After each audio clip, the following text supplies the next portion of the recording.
सारी दुनिया में जाइएगा, हो सकता है वहां लक्ष्मी से काम बन जाए, पर पूरी दुनिया छोड़कर विश्वनाथ के पास आइएगा, यहाँ लक्ष्मी से नहीं केवल तुम्हारी भक्ति से काम बन जाता है, केवल तुम्हारी भक्ति। और महाराज जी हमने देखा यहाँ बाबा जी कि जब बेटी निधि को परमिशन नहीं मिली तो हमने देखा, तो हमने उसको एक ही बात कही कि अब तो विश्वनाथ के हाथ में है कथा करवाना और ना करवाना। इतने में तो बाबा की कृपा, सतु बाबा की कृपा हो गई और विश्वनाथ से बाबा जी ने भी विनती करी होगी और कहीं योग संजोग बना। तो जहां सारी दुनिया में धन से काम होता होगा, सारी दुनिया में लक्ष्मी से काम होता होगा, पर ये मेरा विश्वास कहता है, शिव महापुराण की कथा कहती है कि लक्ष्मी भी उस स्थान से अपनी माँ के गले जाकर मिलकर कहती है कि माँ तो स्वामी मेरे मुझे देखे तक नहीं है। कारण क्या है? क्योंकि जिस भूमि पर नारायण 50,000 वर्ष तक तप कर रहे हो, उनको कहते हैं कि मुझे लक्ष्मी देखने की जरूरत नहीं पड़ती, यहाँ तो भक्ति के बल पर विजय प्राप्त होती है, भक्ति के बल।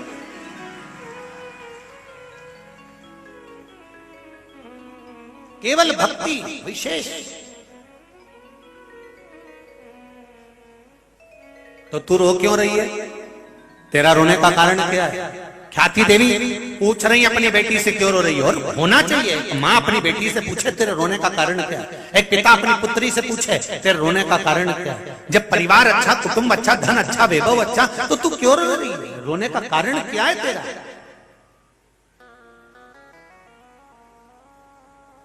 मां, स्वामी ने मुझे देखा नहीं, तो तू भी तप साधना में लग जा, तू भी तप साधना कर, तू भी आराधना कर, तू भी भक्ति धारण कर। कौन मां होगी जो अपनी बेटी से कहेगी कि ये काम कर? जब भी विवाद होता है तो एक ही चीज के पीछे होता है कि ये मुझे कहीं घुमाने नहीं ले जाते हैं। सबसे बड़ी लड़ाई इसी बात की चालू हो जाती है कि मम्मी ये मुझे कहीं नहीं लेके जाते, अकेले चले जाते हैं, मुझे कहीं घुमाने नहीं ले जाते। तो तुमने अपनी बेटी को ये समझाया कि बेटा एक काम करा कर, तू घूमने जाने की जगह बोला कर मुझे विश्वनाथ ले चलो, मुझे केदारनाथ ले चलो, मुझे महाकाल ले चलो, मुझे नागेश्वर, मुझे सोमनाथ ले चलो। कभी कभी अब नहीं ले जा रहा कहीं घुमाने की, मेरे को ऊटी नहीं ले जा रहे हैं, गोवा नहीं ले जा रहे, तो तू कह दिया कर मुझे विश्वनाथ ले चलो, चलो वहां चलो। तो उससे क्या होगा? तो माँ ख्याति देवी ने अपनी बेटी को कितना सुंदर ज्ञान दिया है। जरा मैं हर माता से निवेदन करूंगा कि बेटी जब रोकर आपके गले लगे और कहे कि मेरा पति मुझे ध्यान नहीं देता, तो आपको कहना है कि वो अगर ध्यान नहीं दे रहा तो तू एक काम कर कि वो भी भक्ति में डूबा है तो तू भी भजन में डूब जा, थोड़ा स्मरण में डूब। तो लक्ष्मी जी ने पूछा मैं कहां जाकर तप करूं, मैं कहां जाकर तप करूं? मेरे तप करने का स्थान बता। उन्होंने काशी ढूंढी है तो मुझे भी काशी चाहिए। अब जितने फिर वही वाली बात आ गई कि दुर्योधन और रावण ये दोनों में महापाप, सबसे ज्यादा पाप किसने करा था? बोलो री जी जरा बोलो। दुर्योधन ने ज्यादा पाप करा था कि रावण ने ज्यादा पाप करा था? बोलो जम के बोलो जरा। दुर्योधन ने ज्यादा पाप करा था, रावण ने तो करा ही क्या था? सीता जी को हर के लाया ने अश्व वाटिका में रख दिया। और दुर्योधन ने केस पकड़ा, दुशासन ने सभा में लेकर आ गया। दुशासन और दुर्योधन चीर खींच रहे हैं द्रौपदी का, एक नारी को भरी सभा में नग्न करा जा रहा है। तो रावण ने तो सीता जी को केवल अशोक वाटिका में ले जाकर रखा था। रोज कहता था सीता तुम मेरी बन जाओ, पर कभी उसने माता जानकी के वस्त्र को स्पर्श कर कर नहीं खींचा। तो इससे बड़ा द्रोही, इससे बड़ा राक्षस प्रवृत्ति का तो दुशासन था।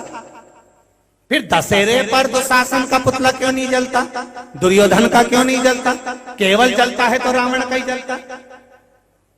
इनसे बड़ा पापी तो वो था कि उसने पाप कर्म कर दिया था, एक नारी के वस्त्र को भरी समा में खींच दिया था।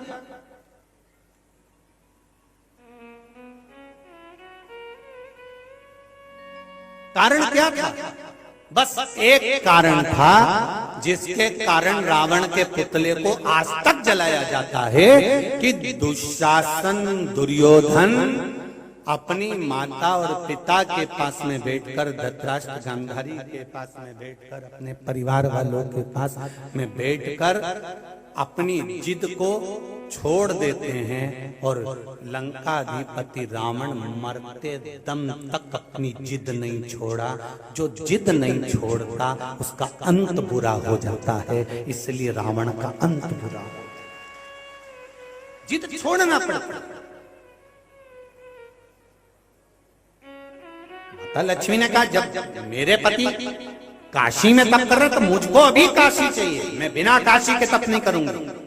तो माता ख्याति देवी ने कहा चले जा काशी में, जा तू भी जा काशी में, वहीं पे तप कर ले। नहीं, मैं नहीं जाऊं। कई माताएं जब लड़ाई कर लेती ना अपने पति से, पत्नियां, तो वो कहती इनकी गाड़ी में तो बैठ के नहीं जाऊंगी, तो नहीं, ये अलग गाड़ी में जाए, मैं दूसरी गाड़ी में जाऊंगी। तो पति बेचारा फिएट में गया और ये एम्बेसडर में गया।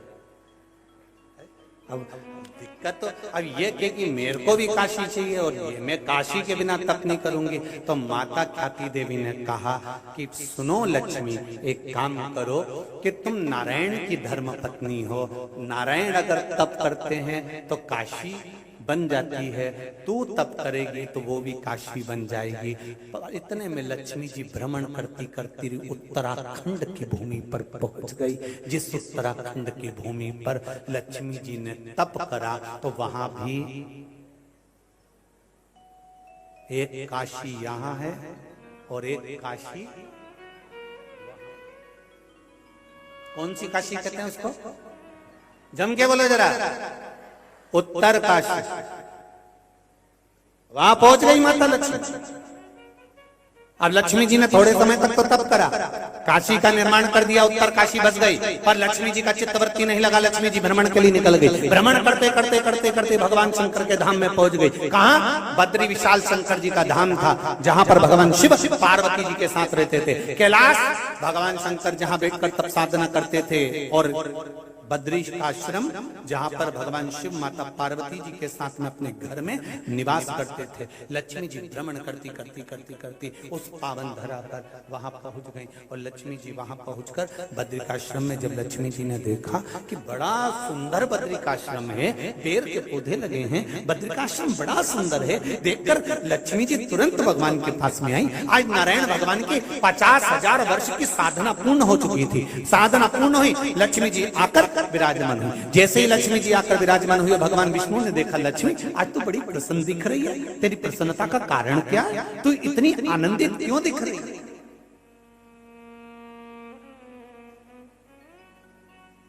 तेरी प्रसन्नता का कारण क्या है लक्ष्मी?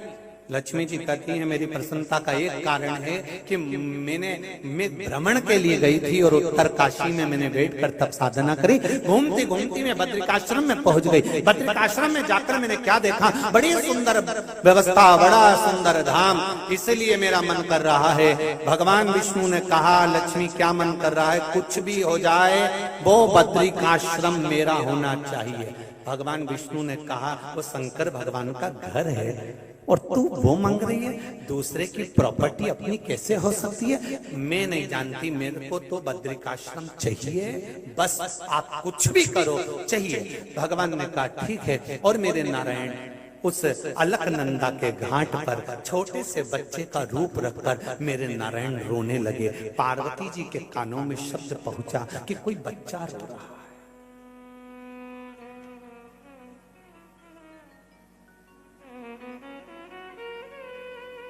ये काशी की कथा चल रही है, ये काशी का महत्व चल रहा है।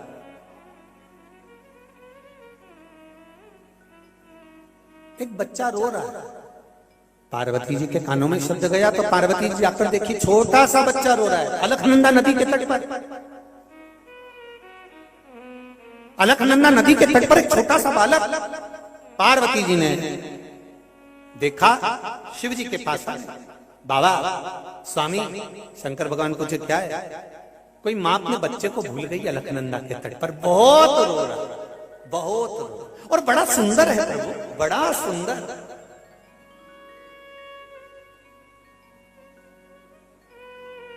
शंकर भगवान बोले पार्वती मैं आंख बंद करके तप साधना में बैठ रहा हूं, तुम भी मेरे पास में आंख बंद करके तप साधना में बैठ जाओ।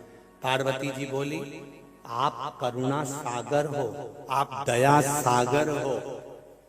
भगवान शिव बोले वो सारा सागर में जान गया पर तू चुपचाप मेरे पास में बैठ गया।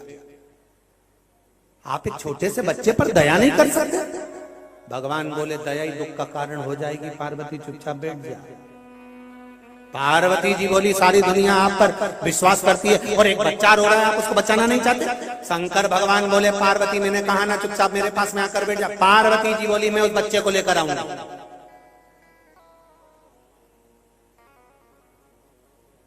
प्रभु छोटा सा बच्चा उसको गोदी में लेकर आऊंगा। शंकर भगवान ने कहा पार्वती तू जानती नहीं है किसी के बच्चे को अगर गोदी ले लो तो पूरी जायदाद देना पड़ती है, तुझे मालूम नहीं? अगर किसी की औलाद गोदी आ जाए तो गोदी आने के बाद में तो प्रॉपर्टी की हकदार तो बन गई। अगर तूने उस बच्चे को गोदी में लिया तो तेरी सारी जायदाद वो ले ले। शंकर भगवान ने जैसे कहा, पार्वती जी बोली क्या स्वामी अपने पास है ही क्या? शंकर जी बोले फिर रोना मत। पार्वती जी बोली इतना छोटा सा बच्चा कोई जायदाद मांग रहा है क्या? कि प्रॉपर्टी मांग रहा है कि वसीयत मांग रहा है?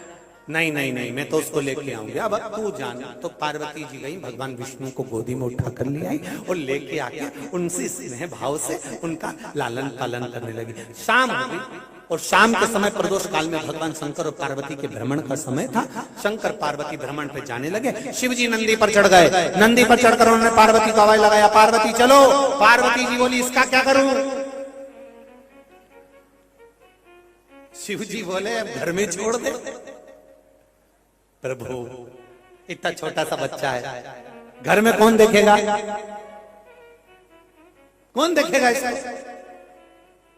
शंकर भगवान ने कहा ये नंदी भृंगी श्रृंगी ये सब बैठे हैं, ये सब इसका स्मरण करेंगे, तो छोड़ इसको घर में छोड़। और पार्वती जी ने उसे घर में छोड़ दिया। छोड़ने के बाद भगवान शंकर ने डमरू बजाया। डमरू बजाया तो भृंगी श्रृंगी जितने थे सब घर से बाहर निकल गए, बच्चे को अंदर छोड़ दिया और भगवान पार्वती को लेके भ्रमण पर निकल गए। घूमते घूमते भगवान आ गए काशी। भ्रमण करते करते बड़े आनंद के साथ पहुंच गए। पहुंचने के बाद जैसे ही बद्रिकाश्रम में पहुंचे, पहुंचते से शंकर भगवान तो अब गाड़ी पे से धीरे से उतरे, नंदी पर से धीरे से उतरे। पार्वती जी कूदी और अपने बेटे का स्मरण आया, और बेटे का स्मरण आया तो बच्चे को देखने के लिए भागी। जैसे ही भागी बद्रिकाश्रम का दरवाजा बंद। दरवाजा जैसे ही बंद, पार्वती जी ने आवाज लगाई, दरवाजा खोलो, दरवाजा खोलो, दरवाजा खोलो। कोई नहीं खोले। अंदर भृंगी भृंगी तो बाहर खड़े थे, जी माता जी। श्रृंगी बाहर खड़े थे, जी माता जी। तो अंदर कौन है? कि वो छोटा बच्चा। दरवाजा किसने लगाया पता नहीं। पार्वती जी खूब आंख में आंसू भरने लगी, मेरे घर में कौन प्रवेश कर गया? अगर दरवाजा नहीं खुला मैं हाथ में जल लेकर श्राप दे दूंगी। इतनी देर में दरवाजा खुला और नारायण लक्ष्मी दरवाजे के बाहर आकर खड़े हुए और दोनों ने कहा भोलेनाथ जी से। शंकर भगवान ने पूछा प्रभु आप? भगवान विष्णु बोले हाँ स्वामी हम यहाँ आ गए, ये घर लक्ष्मी जी को अच्छा लग रहा है। तो भगवान शंकर ने पूछा क्या चाहते हो? ये बद्रिकाश्रम हमको दे दो। शंकर भगवान ने कहा तथास्तु। इतने में लक्ष्मी पार्वती जी बोली काहे को तथास्तु?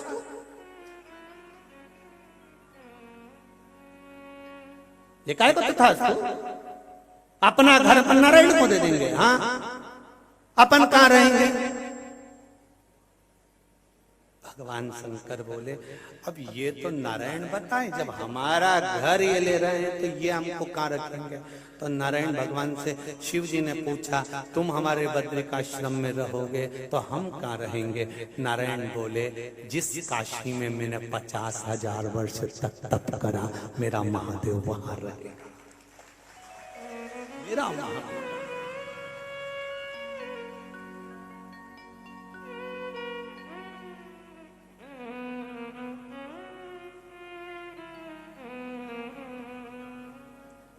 शिव जी बोले मैं गंगा के बिना नहीं रह सकता, यहां पर अलग गंगा है, मैं गंगा के बिना नहीं रह सकता। भगवान नारायण ने कहा चिंता मत करो वहां गंगा, वो कहे ना तुम रूठे रहो भोले हम तुम्हें मना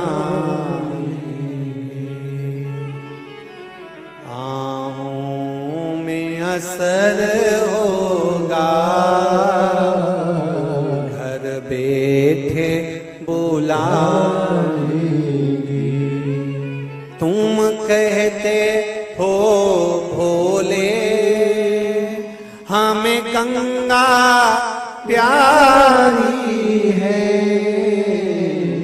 तुम कहते हो भोले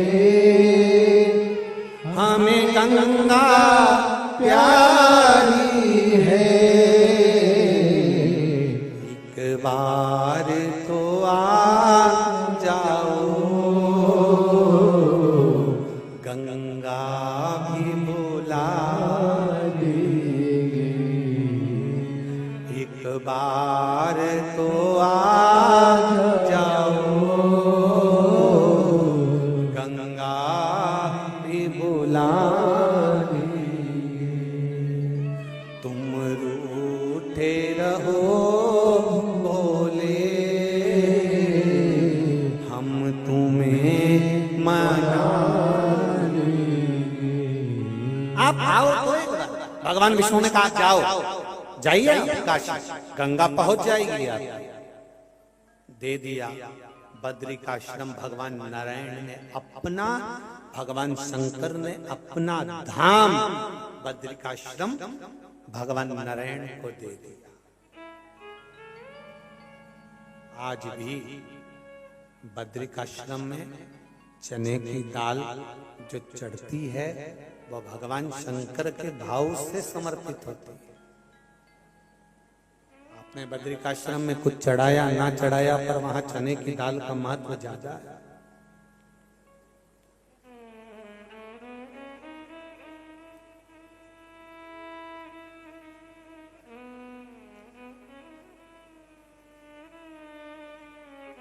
भगवान आए,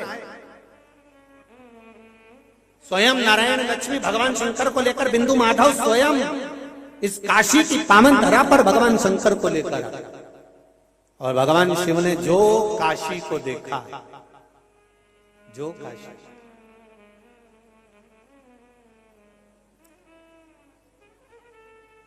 देख कर मेरे देवादिदेव महादेव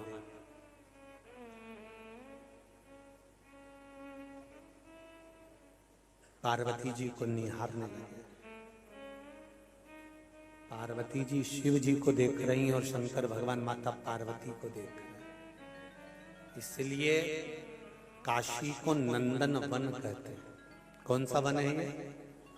जम के बोलो जरा। नंदन वन।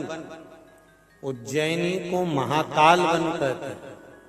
उज्जैनी को क्या कहते हैं? महाकाल वन।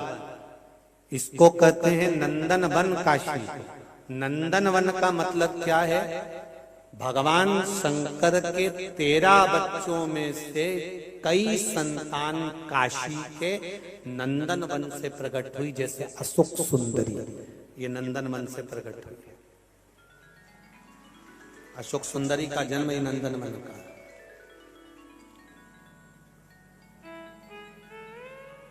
जया, विषहरा, शामली बारी, दौतली और देव, ये शंकर भगवान की पांचों लड़कियां गंगा के जल से प्रकट होती हैं और प्रकट होने के बाद ये काशी की धरा पर आकर विराजमान होती। काशी की धरा पर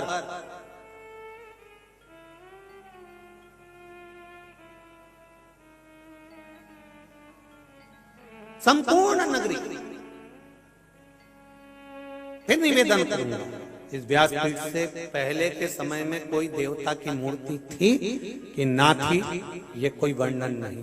पर शिव महापुराण की कथा, स्कंद पुराण, पद्म पुराण, अग्नि पुराण, नर्मदा पुराण, वायव पुराण, संहिताएं जितनी हैं, जितने शास्त्र, जितने वेद, जितने पुराण कहते हैं कि भारत की भूमि को ही नहीं, पूरे विश्व को, पूरी विश्व की भूमि को कहीं से भी खोद कर देख लो, अगर खोदोगे तो उसके खोदने में एक जरूर निकलेगा, वो मेरा महादेव जरूर निकलेगा, ये निश्चित है।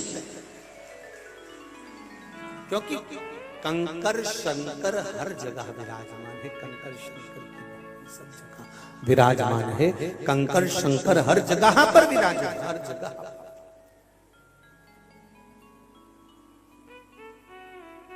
वो प्रकट है, प्राप्त है। महाराज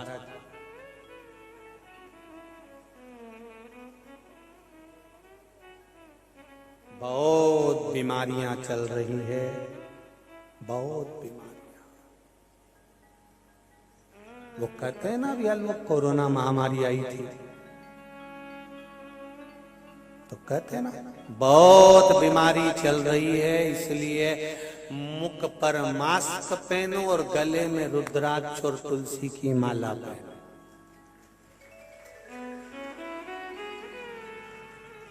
क्या क्या पहनना है जरा जम के बोलो जरा। मुंह पर मास्क और गले में रुद्राक्ष और तुलसी की माला। तो कहोगे महाराज जी ये मास्क पहना ये तो ठीक है कि ये बीमारी को रोक देगा, तो ये रुद्राक्ष और तुलसी की माला ये काय के लिए पहना रहे हो?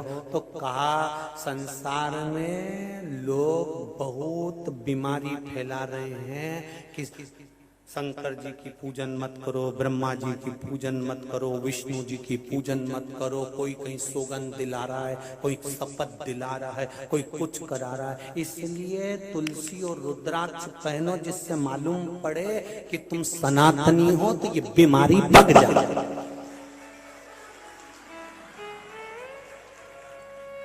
ये बीमारी को रोकने का क्रम है। मुख पर मास्क लगाइए, बीमारियां ज्यादा चल रही है, इसलिए मुख पर मास्क होना चाहिए और गले में तुलसी और रुद्राक्ष की जम के बोलो जरा माला होना चाहिए। फिर निवेदन करूंगा, सुंदरता होगी तो लुच्चों की नजर होगी, अगर गले में चेन होगी तो चोटों की नजर होगी, और गले में रुद्राक्ष होगा तो महादेव की नजर होगी। ये निश्चित है, निश्चित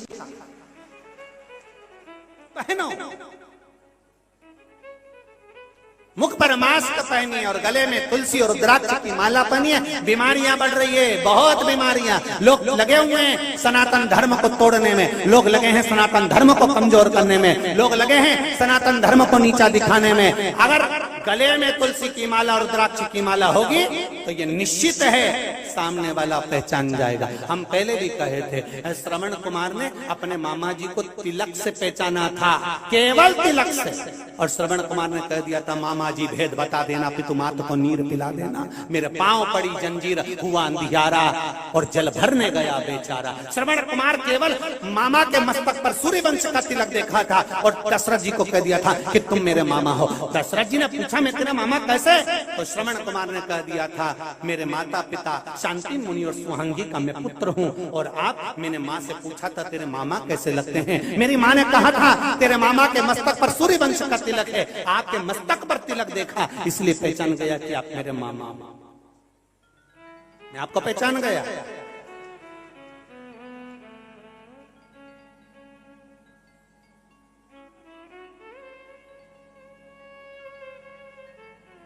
ये पहचान कहीं ना कहीं मैं महाराज जी कहने में पीछे नहीं हटूंगा।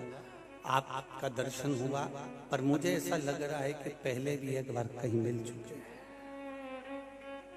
कहीं स्मरण आएगा मेरे को तो मैं व्यासपीठ से वर्णन कर। तो ये तो शिव कृपा है, मैं पहचान गया कि आप मेरे मामा है। अब मामा को पहचानना तो जैसे ही पहुंचे स्वांगी के पास में, शांतिन मुनि के पास में, पहचान गए कि मेरे से गलती हो गई। यहाँ तो श्रवण कुमार मर गए। तो ये गले की तुलसी की माला, रुद्राक्ष की माला, मस्तक का तिलक, ये कंपनी का ट्रेडमार्क है कि तुम कौन सी ब्रांड के हो। CFL का बल्ब खराब हो जाता है तो कंपनी का माल कंपनी में पहुंच जाता है। अचानक हमारे प्राण छूट गए, माथे